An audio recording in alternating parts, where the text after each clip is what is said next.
सबसे पहले बहुत ही प्यारा ट्रेलर है, मैं देखा ट्रेलर जी बहुत जी। मुझे पसंद आया, बहुत ही कॉमेडी है उसमें।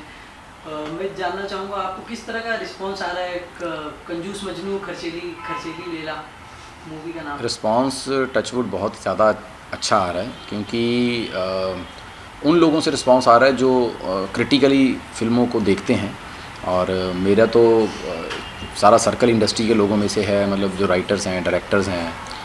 और जब उन लोगों से जो बहुत अच्छा काम कर रहे हैं इंडस्ट्री में, और ख़ासकर पिछले 15-20 साल से सिर्फ कॉमेडी ही कर रहे हैं, जब वो लोग कहते हैं कि राजीव ये ट्रेलर कुछ डिफरेंट आया है और ये तुझे अलग लीग में लेके जाएगा, तो सुन के बड़ी खुशी होती है। और सच में मतलब इतनी गारंटी दे सकते हैं कि ये फ़िल्म जो भी देखेगा कम से कम शिकायत वाला मुंह लेके बाहर नहीं आएगा।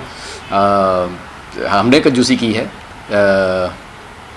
फ़िल्म बनाने में, यानी कि जो करैक्टर है वो कंजूस हैं, लेकिन एंटरटेनमेंट में जो हमारे राइटर हैं, डायरेक्टर हैं, उन्होंने कोई भी कंजूसी नहीं की है, वो भर भर के है।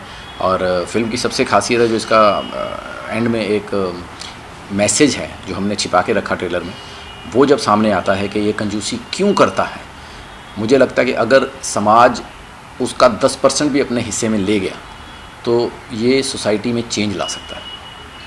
राजीव, साथ ही में ये भी जानना चाहूँगा किस तरह का कैरेक्टर से किरदार के बारे में बताना चाहोगे। पहले मैं ये ज़रूर बताना चाहूँगा कि ये जो हमारी फ़िल्म है ये तो बाइलिंगुअल बनी है और पंजाबी और हिंदी दोनों में है। और अभी हम इसे पंजाबी सर्कल में और दिल्ली तक रिलीज़ कर रहे हैं।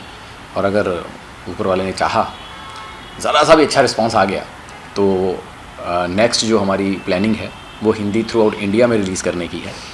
और जिस तरह का करैक्टर मैंने किया है, आप देखेंगे कि मैं मतलब अगर पंजाबी इंडस्ट्री को कहना चाहूँ तो ये कहना चाहूँगा, मतलब जो बॉलीवुड है वहाँ तो ये चल रहा है कि छोटे शहरों की फ़िल्में, एक पारिवारिक फ़िल्में जिसमें रोम कॉम फैमिली एंटरटेनमेंट का नाम दिया जाता है, ये उसी जोन में है फ़िल्म।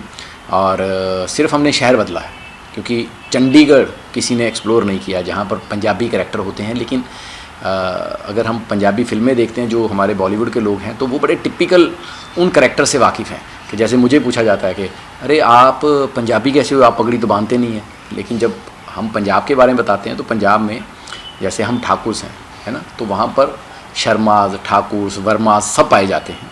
तो जो शहर की एक शहरी ऑडियंस है जो उतनी ठेठ पंजाबी नहीं बोलती है, तो ये उन कैरेक्टर्स को लेके, मिडिल क्लास कैरेक्टर्स को लेके फ़िल्म बनाई गई है, जो कि पूरे इंडिया में, जैसे पूरे हिंदुस्तान में पंजाबियों को बहुत प्यार दिया जाता है जब हम गानों की बात करते हैं, जब हम कॉमेडी की बात करते हैं।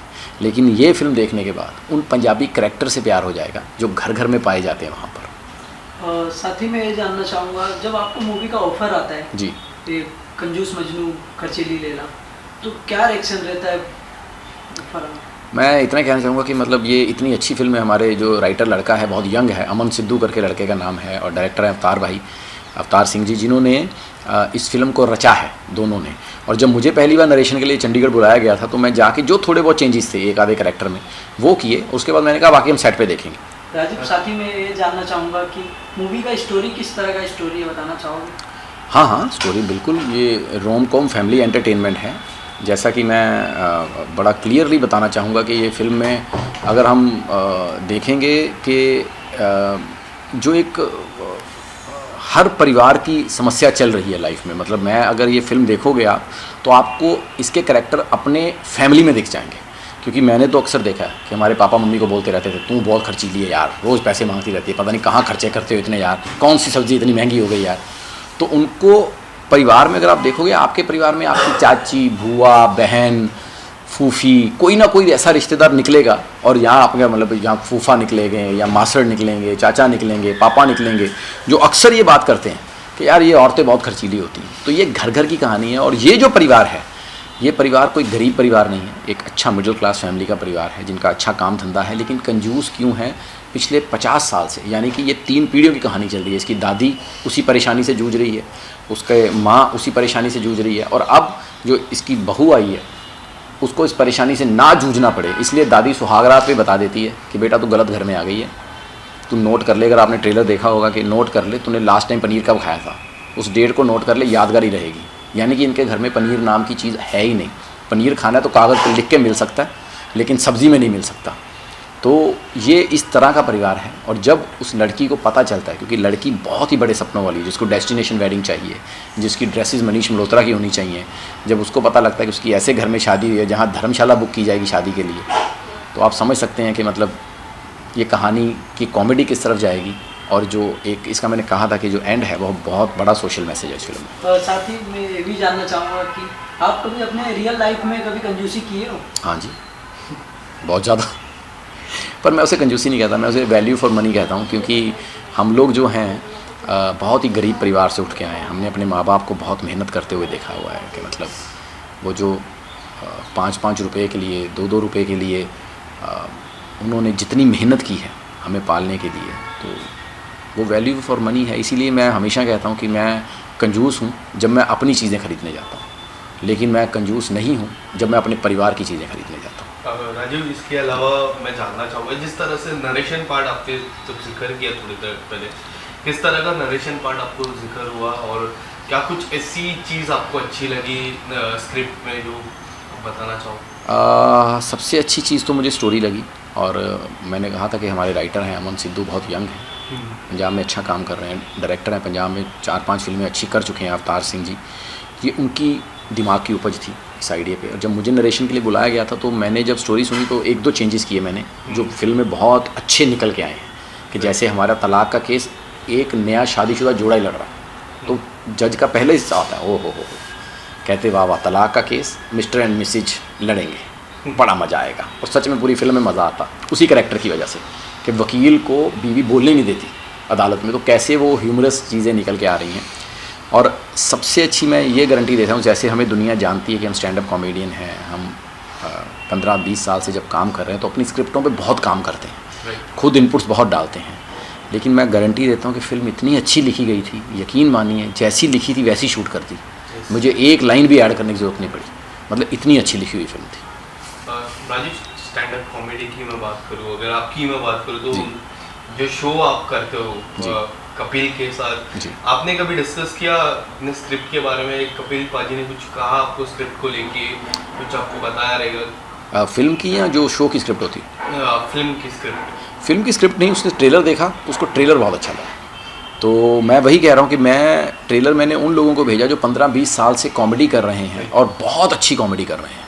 तो जब उन सब लोगों ने एक ट्रेलर को अप्रिशिएट किया, मतलब जैसे मेरे साथ अंबरदीप सिंह हैं जो पंजाब के इस वक्त नंबर 1 राइटर डायरेक्टर हैं, उनका जब सामने से खुद फ़ोन आता है कि पाजी ट्रेलर ने कमाल कर दिया, मतलब बहुत अलग ट्रेलर निकल के आया, तो फिर मुझे यकीन हो गया कि जब उन लोगों को ट्रेलर पसंद आ रहा है कि जिन्होंने कॉमेडी में बहुत नाम किया है और बहुत काम किया है, बहुत रुतबे से काम किया है, तो मुझे यकीन हो गया कि ये फ़िल्म अच्छा काम करे। और फिल्म मुझे पता है कि अच्छी ही है। जो भी फिल्म देख के आएगा, ये मैं 100% कहता हूँ कि बिना शिकायत के आएगा और इसका वर्ड ऑफ माउथ बहुत अच्छा जाने वाला। कोई ऐसी चीज़ अगर आप बताना चाहोगे जो हम फिल्म से सीखने मिलेगी? मैं वही कह रहा हूँ, वो जो एक मैसेज है जो लास्ट में है, उसके लिए फ़िल्म देखनी पड़ेगी। और मैसेज सच में बिलीव मी कि वो समाज को सुधारने वाला मैसेज है।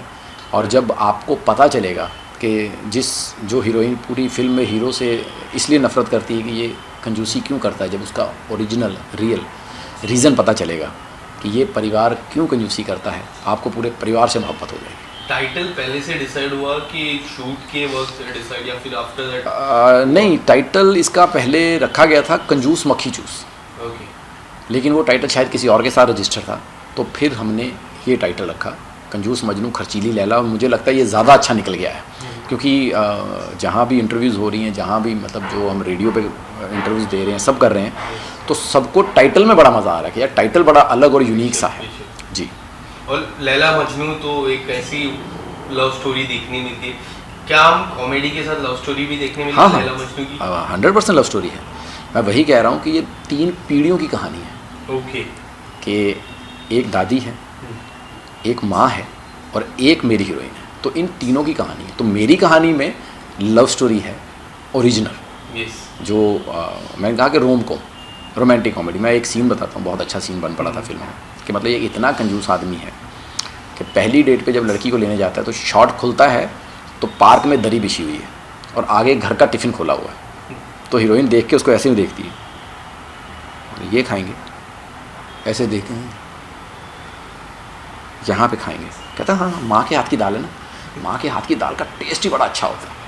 तो हीरोइन की एक ही लाइन आती है, तो तुम्हें लगता है मेरे घर में माँ नहीं है। सो इस तरह का ह्यूमर पिरोया गया है क्योंकि इसके घर में सिर्फ दाल बनती है। तो दाल का इतना इम्पोर्टेंस दिखाया गया है फिल्म में कि शायद देखने वालों को लगेगा कि इतनी दाल मुर्गी ने सारी ज़िंदगी में नहीं खाई होगी जो इनके परिवार में बन रही है।